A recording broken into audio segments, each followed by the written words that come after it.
Assalamualaikum warahmatullahi wabarakatuh dan selamat sejahtera kepada para pelajar dan guru-guru. Bertemu lagi kita dalam slot Kedah Education at Home. Terlebih dahulu saya ingin merakamkan ucapan terima kasih kepada pihak SSTP Kedah kerana memberikan peluang kepada saya untuk berkongsi sedikit informasi kepada para pelajar. Saya juga mengharapkan agar para pelajar tetap bersemangat dan bermotivasi kerana peperiksaan STPM akan berlangsung tidak lama lagi. Saya Cikgu Muhammad Faiz bin Ahmad dari Sekolah Menengah Kebangsaan Tengku Laksmana, Alustar Kedah.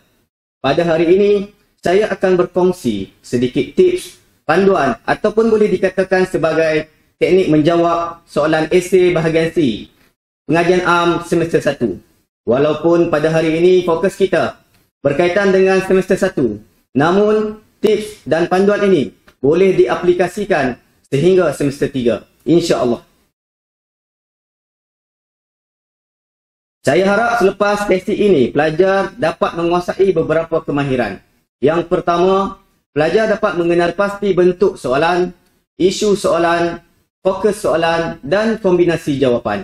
Yang kedua, pelajar dapat mengemukakan 5 idea relevan dan huraian yang menepati idea.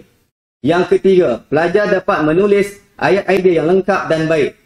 Yang keempat, pelajar dapat menghurai idea dengan baik dan menepati idea yang dibincangkan.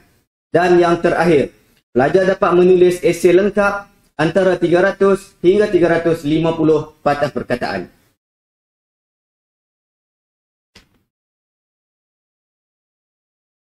Baiklah, saya mulakan sesi perkongsian ini dengan menerangkan mengenai ciri-ciri esei pengajian am semester 1.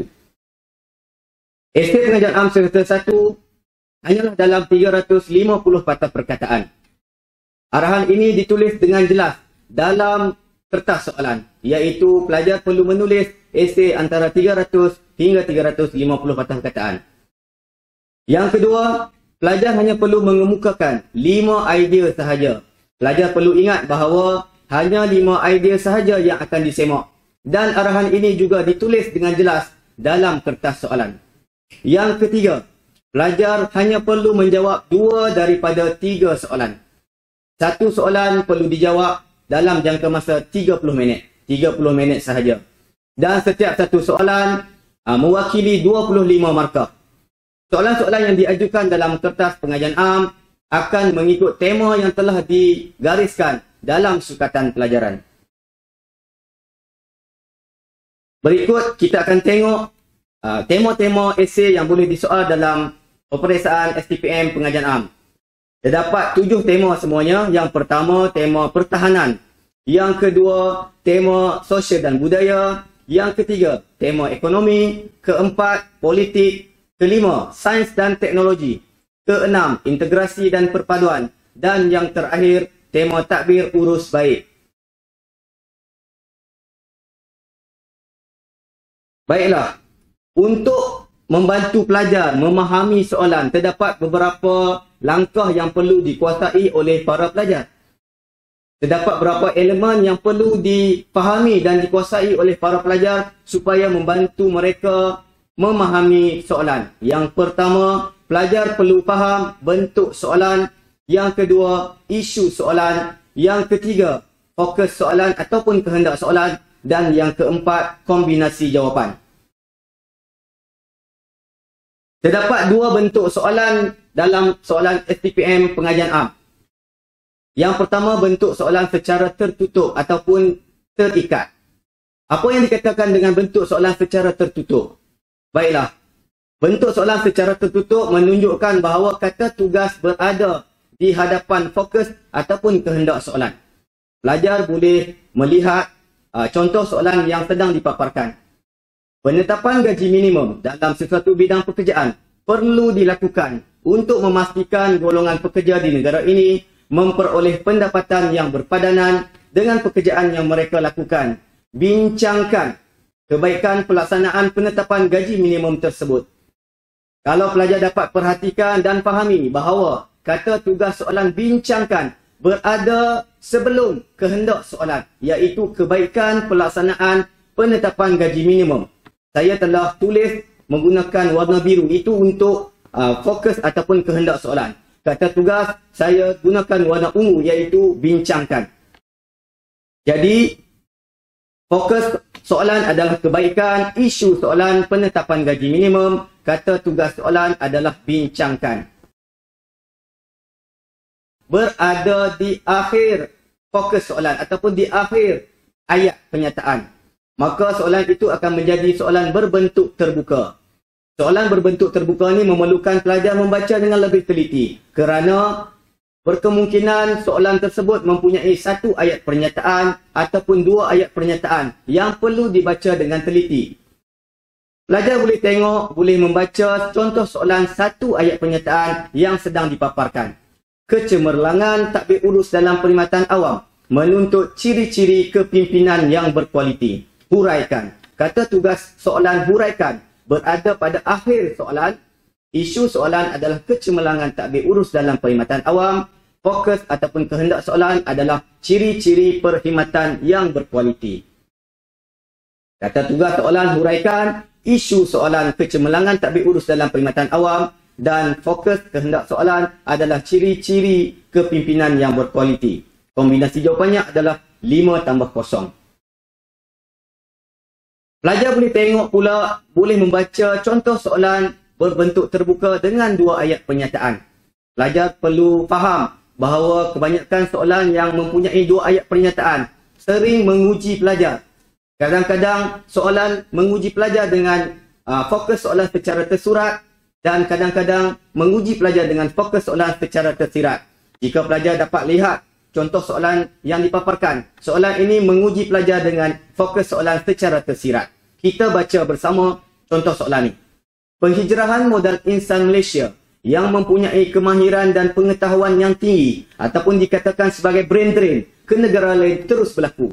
Fenomena ini jika dibiarkan berterusan akan menjejaskan ekonomi negara. Bincangkan.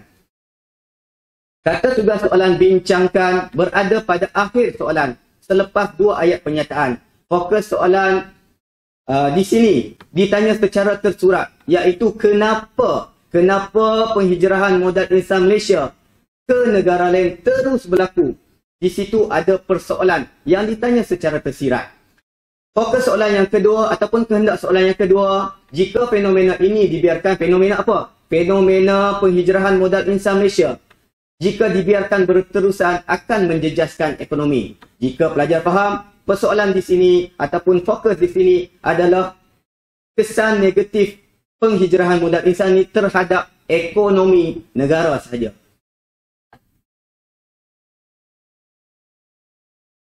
Baiklah, kita akan teruskan dengan kombinasi jawapan. Perkara kedua yang perlu diketahui oleh para pelajar, perlu dikuasai oleh para pelajar ialah kombinasi jawapan. Terdapat 4 kombinasi jawapan dalam esei pengajian am. Yang pertama adalah kombinasi 5+0.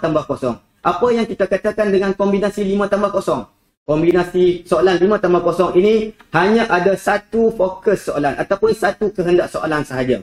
Jadi pelajar perlu memberikan 5 idea untuk menjawab kehendak soalan tersebut. Kita boleh tengok dekat sini contoh soalan yang dipaparkan. Kecemerlangan takbir urus dalam perkhidmatan awam menuntut ciri-ciri kepimpinan yang berkualiti. Huraikan. Isu soalan adalah kecemerlangan takbir urus dalam perkhidmatan awam. Fokus soalannya ada satu ataupun kehendaknya ada satu, iaitu ciri-ciri kepimpinan yang berkualiti. Maka para pelajar perlu memberikan 5 ciri kepimpinan yang berkualiti. 5 ciri ini merujuk pada kombinasi jawapan 5+0. Kita lihat pula kombinasi jawapan 1+4. Kombinasi 1+4 ni sama seperti kombinasi jawapan 5+0, iaitu hanya ada satu fokus ataupun satu kehendak soalan. Namun, apa yang baiknya, soalan ini telah memberikan satu idea untuk para pelajar huraikan. Satu idea ini wajib dihuraikan oleh para pelajar dan para pelajar perlu memberikan lagi 4 idea. Kita lihat contoh soalan yang dipaparkan. Selain dari aspek pemisahan fizikal, terdapat faktor-faktor lain yang menghalang pengintegrasian dan perpaduan kaum di negara ini. Ulaskan pernyataan tersebut. Isunya adalah pengintegrasian dan perpaduan kaum fokus soalan ada satu sahaja, iaitu faktor yang menghalang pengintegrasian dan perpaduan kaum. Satu idea telah diberikan, iaitu aspek pemisahan fizikal, maka kombinasi jawapannya adalah 1 tambah 4. Kombinasi jawapan yang ketiga pula ialah 2 tambah 3 ataupun 3 tambah 2. Berbeza dengan kombinasi jawapan 1 tambah 4 ataupun 5 tambah 0. Kombinasi jawapan ini mempunyai 2 fokus soalan ataupun 2 kehendak soalan. Maka para pelajar boleh memilih sama ada untuk memberikan 2 idea bagi fokus yang pertama, 3 idea bagi fokus yang kedua, ataupun sebaliknya. Kita lihat contoh soalan ini. Teknologi satelit membawa pelbagai manfaat kepada Malaysia. Namun, kesan negatif di sebaliknya tidak boleh diketepikan. Bincangkan. Isu soalan adalah teknologi satelit. Fokus soalan ada 2, iaitu manfaat teknologi satelit dan kesan negatif teknologi satelit. Maka kombinasi jawapannya adalah 2 tambah 3 ataupun 3 tambah 2. Apa yang dikatakan dengan 2 tambah 3, 3 tambah 2? Pelajar boleh memberikan sama ada 2 manfaat dan 3 kesan negatif ataupun 3 manfaat dan 2 kesan negatif. Kombinasi jawapan yang terakhir ialah 1 tambah 2 tambah 2. Sama seperti kombinasi jawapan 2 tambah 3, 3 tambah 2. Soalan ini, kombinasi ini mempunyai 2 fokus ataupun 2 kehendak soalan. Namun, soalan ini telah memberikan satu idea wajib, satu idea yang perlu dihuraikan kepada para pelajar. Kita lihat contoh soalan ini. Selain daripada menjejaskan masa depan kanak-kanak, jenayah jubana juga menimbulkan pelbagai kesan lain. Oleh itu, kerajaan perlu berusaha menanganinya. Bincangkan. Isunya adalah jenayah jubana. Fokus ada 2, iaitu kesan negatif dan usaha kerajaan untuk menanganinya. Idea wajib ataupun idea yang telah diberikan ialah menjejaskan masa depan kanak-kanak, iaitu untuk fokus kesan negatif. Maka para pelajar perlu menghuraikan idea yang diberikan terlebih dahulu, mengemukakan 2 lagi kesan negatif dan mengemukakan 2 lagi usaha kerajaan untuk menangani jenayah jubana. Maka jumlah idea yang perlu dikemukakan oleh para pelajar tetap 5, iaitu 1 tambah 2 tambah 2. Baiklah, para pelajar yang dikasihi sekalian. Saya akan cuba berkongsi berkenaan dengan kelemahan-kelemahan yang selalu dilakukan oleh para pelajar dalam penulisan esei. Kelemahan yang pertama, pelajar gagal ataupun salah mengenal pasti isu, fokus dan kombinasi jawapan. Jika pelajar salah mengenal pasti isu, fokus dan kombinasi jawapan, pelajar tidak dapat mengemukakan idea yang relevan dan tepat. Analogi mudah yang saya boleh berikan dekat sini. Jika soalan menyatakan isu pembangunan tanpa kawalan di tanah tinggi. Pembangunan tanpa kawalan di tanah tinggi. Namun, pelajar faham. Pelajar hanya menyatakan pembangunan tanpa kawalan sahaja secara umum, maka pelajar akan terlepas pandang perkataan di tanah tinggi itu. Hal ini kerana kesan negatif pembangunan tanpa kawalan di tanah tinggi tak sama dengan kesan negatif pembangunan tanpa kawalan secara umum.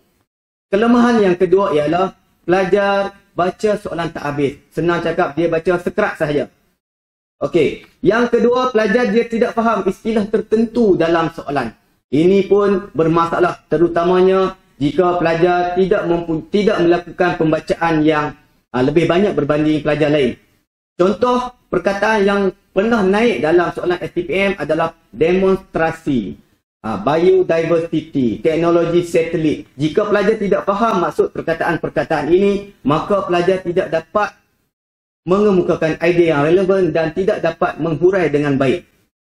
Jadi sebagai persediaan, pelajar boleh mengambil usaha yang lebih sedikit untuk menyenaraikan dan membuat rujukan terhadap perkataan-perkataan yang mungkin membantu pelajar menulis esei dengan baik. Perkataan-perkataan ataupun istilah-istilah yang sering dijumpai dalam pengajian am ni perlu diambil dan dibuat nota. Contoh, berkemungkinan pelajar boleh menulis, jika pelajar menjumpai perkataan-perkataan seperti hak halal, El Nino, La Nina dan sebagainya, pelajar perlu ambil dan cuba cari maksud dan membuat pembacaan tambahan supaya pelajar dapat menguasai isu-isu tersebut. Yang ketiga, pelajar gagal mengemukakan idea yang relevan dan tepat.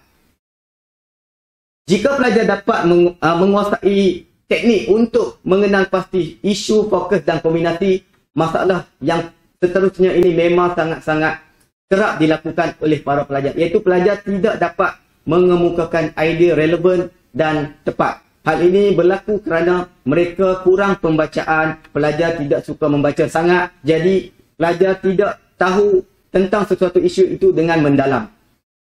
Bila pelajar tidak dapat mengemukakan idea yang relevan, maka kelemahan yang terakhir ialah pelajar tidak dapat menghuraikan idea tersebut dengan huraian yang menepati kehendak idea.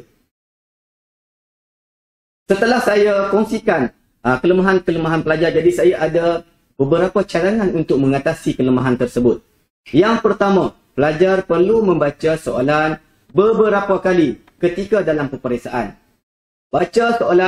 Baca ketiga-tiga soalan untuk membuat pilihan. Pelajar perlu membaca dengan teliti ketiga-tiga soalan semester 1 yang diajukan untuk membuat pilihan soalan.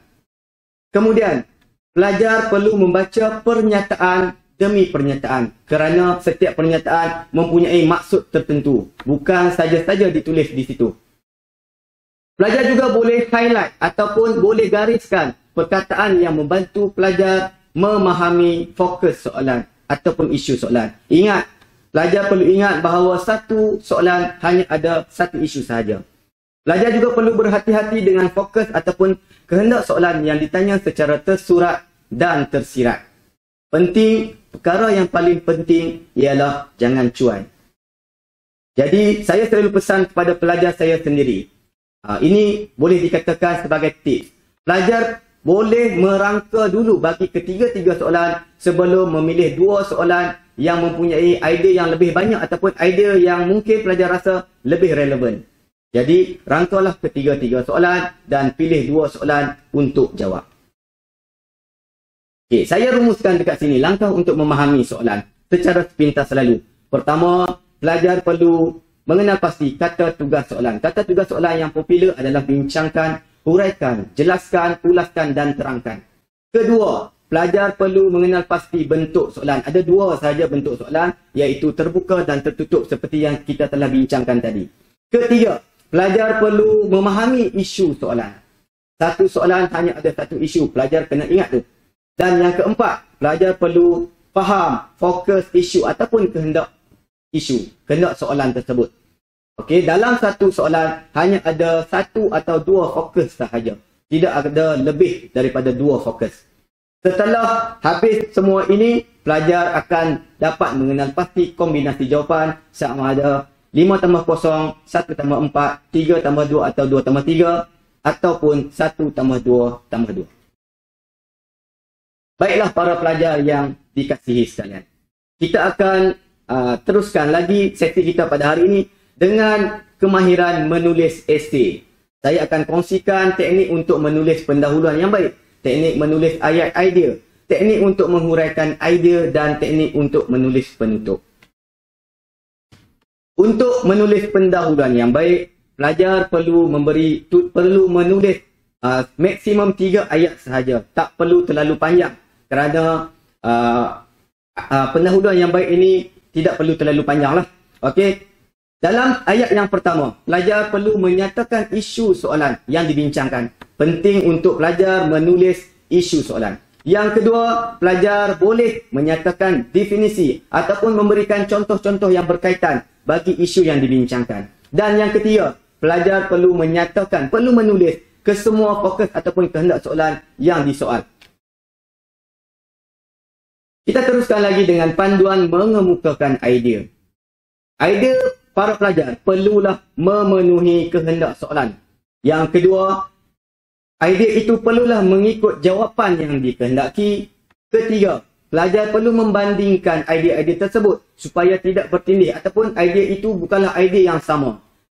Yang keempat, pelajar boleh mengemukakan idea dari aspek yang berbeza, iaitu idea tersebut mempunyai variasi. Untuk menulis idea yang telah dikemukakan, pelajar boleh mengikut panduan yang saya paparkan ini. Yang pertama, Isu soalan perlu ditulis dalam setiap ayat idea. Dalam setiap perenggan, ayat pertama adalah ayat idea. Jadi, pelajar perlu menulis isu soalan dalam ayat idea. Ayat idea yang baik perlu ada 3 perkara. Yang pertama, isu soalan. Yang kedua, fokus ataupun kehendak soalan. Dan yang ketiga, idea yang relevan. Pelajar perlu menulis ayat idea yang lengkap, iaitu dengan subjek dan predikat. Pelajar tidak boleh menulis ayat secara tergantung, kerana ini akan menjejaskan markah bahasa pelajar. Saya rumuskan dekat sini langkah-langkah untuk mengemukakan idea. Yang pertama, pelajar akan kenal pasti kehendak dan fokus. Kedua, pelajar boleh senaraikan seberapa banyak idea yang terlintas dalam fikiran. Yang ketiga, pelajar perlu kategorikan idea yang disenaraikan. Yang keempat, pelajar perlu pilih idea yang lebih besar skopnya. Dan pelajar boleh menggunakan formula 3S, iaitu senarai, susun dan titik. Namun, langkah atau panduan ini perlu diaplikasikan dari sekarang. Bukan tunggu dalam peperiksaan baru cuba nak aplikasi. Kerana kalau pelajar tidak aplikasikan dari sekarang, dalam peperiksaan pelajar akan merasa kekok. Dan pelajar akan mengambil masa yang terlalu panjang untuk merangka idea. Jadi pelajar perlu menggunakan panduan ini sejak sekarang. Kita akan cuba berbincang satu soalan dekat sini. Untuk saya kongsikan teknik memilih idea yang relevan. Soalan yang dipaparkan ialah rasuah semakin menular dalam kalangan pelajar, dalam kalangan masyarakat akhir-akhir ini. Jelaskan. Isunya adalah rasuah. Fokus soalan adalah sebab rasuah semakin meningkat. Jadi kita akan senaraikan idea-idea yang terlintas dalam fikiran. Saya dah senaraikan untuk semua pelajar.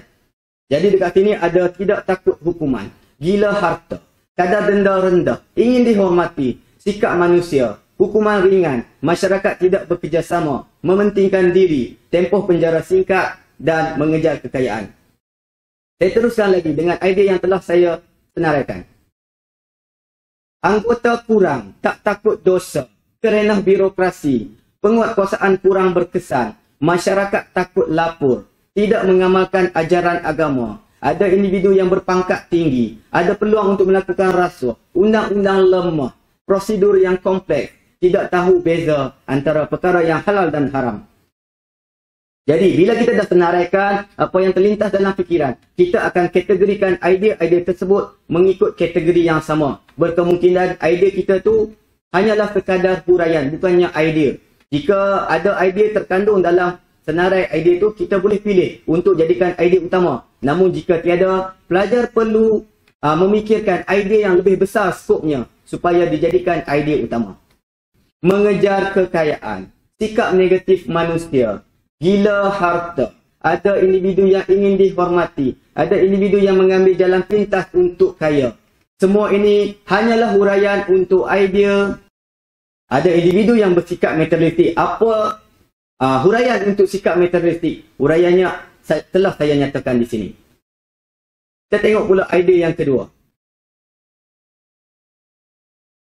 Tidak takut hukuman, anggota kurang pemantauan, tempoh penjara yang singkat. Semua ini merujuk pada aspek penguatkuasaan. Jadi ideanya adalah undang-undang. Kita lihat pula idea yang ketiga yang telah disusun. Ada individu tidak mengamalkan ajaran agama. Ada individu tidak takut dosa. Ada individu tidak tahu beza halal dan haram. Semua ini merujuk kepada kurang penghayatan nilai agama ataupun nilai moral. Kita lihat lagi idea yang keempat. Kerenah birokrasi dalam institusi. Ada peluang untuk melakukan rasuah. Ada orang yang berpangkat tinggi. Dan ada prosedur yang kompleks. Semua ini merujuk pada situasi dalam organisasi. Situasi ini, idenya adalah ada ruang dan peluang untuk melakukan rasuah. Jadi dia ada ruang dan peluang. Saya hanya senaraikan sebanyak 4 idea sahaja sebagai contoh pada hari ini. Kerana saya akan memfokuskan pula pada teknik menulis idea dan huraian yang baik. Saya kongsikan di sini panduan untuk menulis idea yang baik.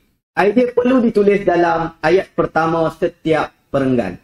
Jangan tulis idea di ayat yang terakhir. Tulis dalam ayat yang pertama. Kerana esei pengajian am, dia memerlukan pelajar memberikan idea dan huraian. Bukan memberikan isi dan huraian. Idea. Jadi idea perlulah pada ayat yang pertama dan disokong oleh huraian yang jitu. Idea yang dikemukakan mestilah menjawab kehendak soalan. Pelajar perlu menulis idea menggunakan ayat yang lengkap. Isu dan kehendak soalan perlu dikemukakan dalam setiap perenggan idea seperti yang kita telah bincangkan tadi. Idea perlu dihuraikan secara mendalam dan bukan secara melebar. Apa yang dimaksudkan dengan idea dihuraikan secara mendalam?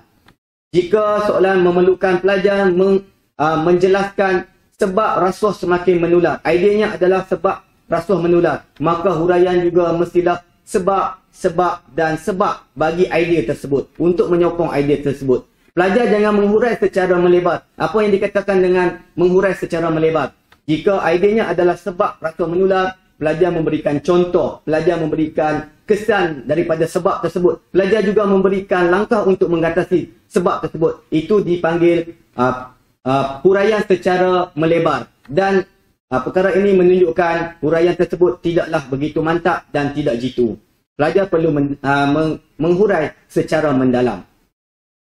Huraian mesti matang dan bervariasi. Jangan hanya tertumpu pada satu aspek sahaja untuk huraian. Pelajar perlu menghurai dalam pelbagai aspek supaya menyokong idea yang dikemukakan. Saya tunjukkan di sini contoh perenggan idea yang lengkap. Untuk perenggan idea yang lengkap. Isu rasuah semakin menular. Baiklah, pelajar boleh tengok dan boleh baca bersama-sama. Rasuah semakin menular dalam kalangan masyarakat kerana wujudnya sikap materialistik dalam kalangan anggota masyarakat. Jika pelajar perasan, dalam ayat pertama saya telah nyatakan isunya iaitu rasuah. Saya juga telah nyatakan kehendak soalan iaitu rasuah semakin menular dan saya juga telah kemukakan idea iaitu sikap materialistik. 3 elemen yang perlu ada dalam ayat idea telah saya tulis. Kita mulakan dengan huraian. Huraian yang pertama. Apa yang dikatakan dengan huraian secara mendalam itu. Jadi bila idenya adalah sebab, maka huraian juga adalah sebab. Kenapa masyarakat bersikap materialistik? Yang pertama, masyarakat suka hidup mewah. Itu sebab kepada sikap materialistik. Yang kedua, kenapa masyarakat bersikap materialistik? Masyarakat mengejar kekayaan. Ada individu yang mengejar kekayaan dengan mudah. Jadi itu adalah sebab yang kedua. Dan yang ketiga, kenapa masyarakat bersikap materialistik? Ada segelintir individu yang ingin dihormati. Kerana apa dia dihormati? Kerana dia kaya dan berharta.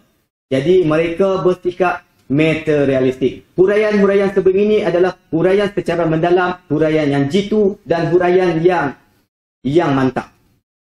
Kita tengok pula contoh yang kedua. Rasuah semakin menular dalam kalangan masyarakat kerana kelemahan penguatkuasaan undang-undang. Seperti tadi, saya telah nyatakan isunya adalah rasuah.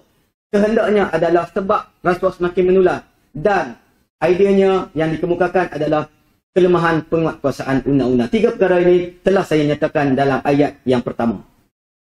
Jadi, kenapa undang-undang, kenapa penguatkuasaan undang-undang lemah? Apa sebabnya? Yang pertama, hukuman masih ringan. Itu huraian kepada kelemahan penguatkuasaan undang-undang. Hukuman masih ringan. Yang kedua, bilangan anggota penguatkuasa yang masih kurang dan tidak cukup. Yang kedua.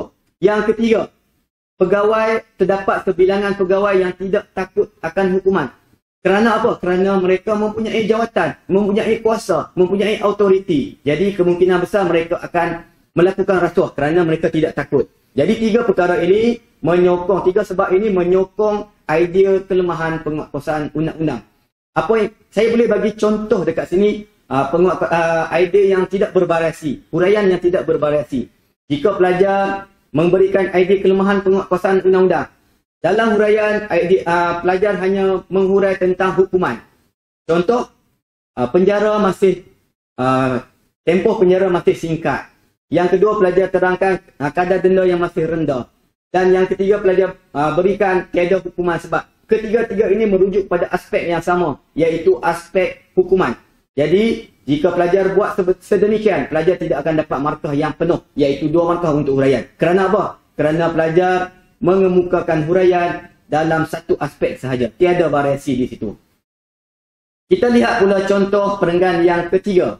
Idenya adalah kurang penghayatan nilai agama. Pelajar boleh tengok, rasuah semakin menular dalam kalangan masyarakat kerana terdapat individu yang kurang penghayatan nilai agama. Isunya ada, rasuah.